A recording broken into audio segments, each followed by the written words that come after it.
Welcome to the Pain Relief Path podcast, where I dive into the vast world of chronic pain with the occasional help from knowledgeable guests from diverse disciplines that impact your chronic pain.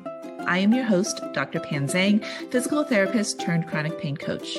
I'm here to educate, empower, and encourage you to find your path to a pain-free life. Thank you for listening. Enjoy. Hello, everyone. Welcome to another Wednesday Walk and Talk.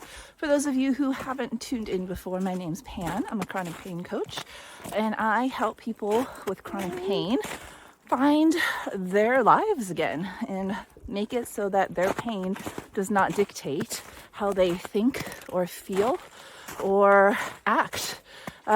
So, on that note, today I wanted to talk a little bit about self-discipline and commitment because I've kind of talked about this before. Change is hard.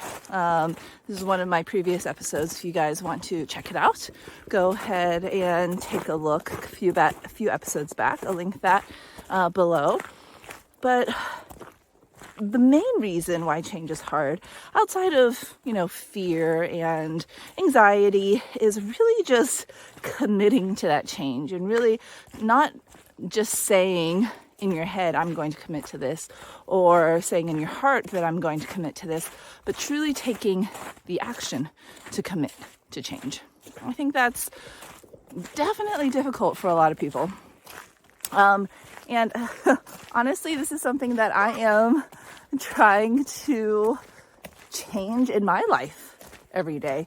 Running a business with a little one, say hi, Elful, and also still going into the clinic as a physical therapist is difficult.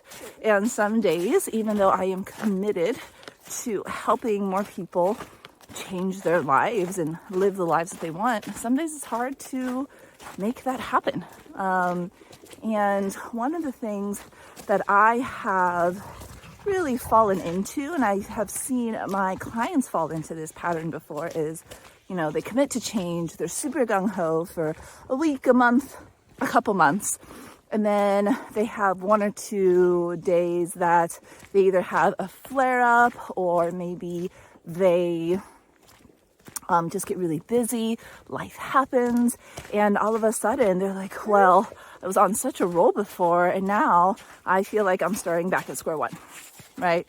And before they had this beautiful, 10-step morning routine or something that they were doing every night, they were journaling, they were doing body scans, they were living their most ideal circumstance. But again, life happens, and that doesn't always mean that we can live that way every single day. Now, here's the trick. When you fall off the wagon, how do you get back up? Because that, I find, is the hardest part, not just for me, but for my clients as well.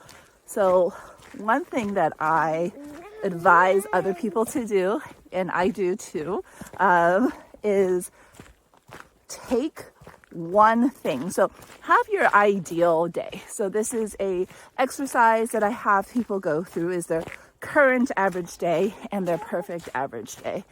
And write down what you want your perfect average day to be.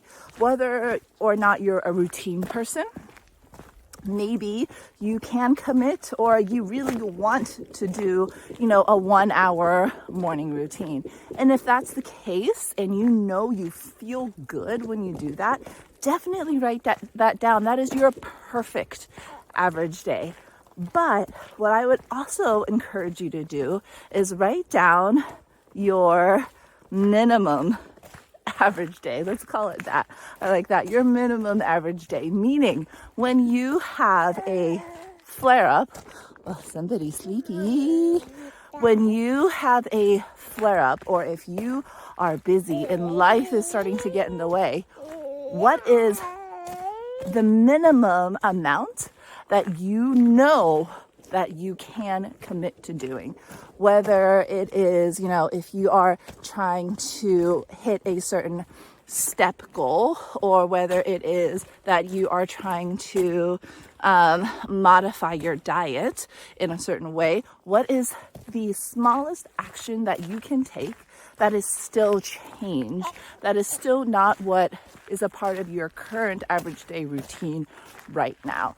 Something, the smallest thing that you can do every single day that can get you just a centimeter or a millimeter closer to the way you want to live your life. Now, that's your minimum average day. If you have a great day, strive for your perfect average day.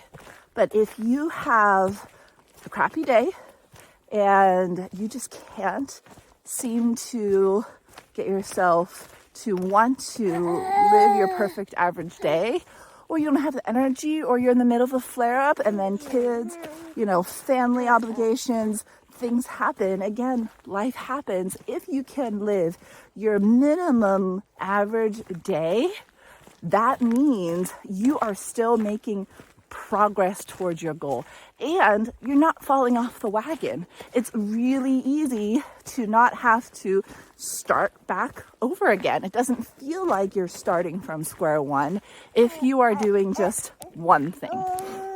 So here is an example of that. So I have a client who wants to start walking a little bit more.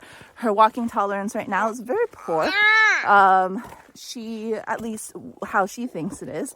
Let's say she has a one of those Apple Watches or Fitbit thingies, and she is taking probably I think like 50 to 100 steps a day.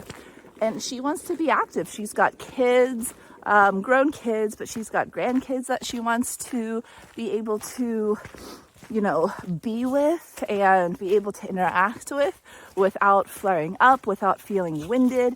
This is a big part of her life.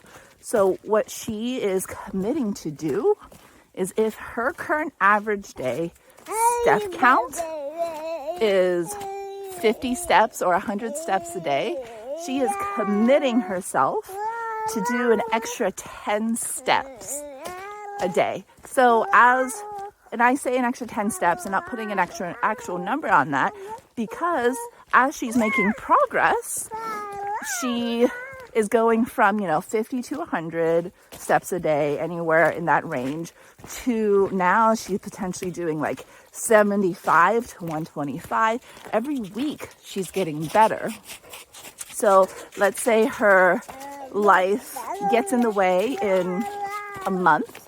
I'm not going to say, she's not going to want to do just 75 steps as a minimum, but she's going to want to do 10 steps more than what her current average is, right? So 10 steps is literally one trip from her living room to her bathroom. Just one extra trip. And that is something that she felt like she could commit to. So something that's small, but it is something that it's still going to push you to your goal. And it's still that one thing that you can do to, honestly, it's going to give you a little dopamine hit because you accomplished the one thing that you really committed yourself to do.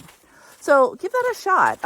Let me know what you think of just doing your minimum on your crappy days. And remember, when you say, I'm going to do my minimum on my crappy days, you kind of have to know what your minimum is. So really go through the exercise of your current average day, your perfect average day. And those are worksheets that I have, and I can link those below if you want to check those out.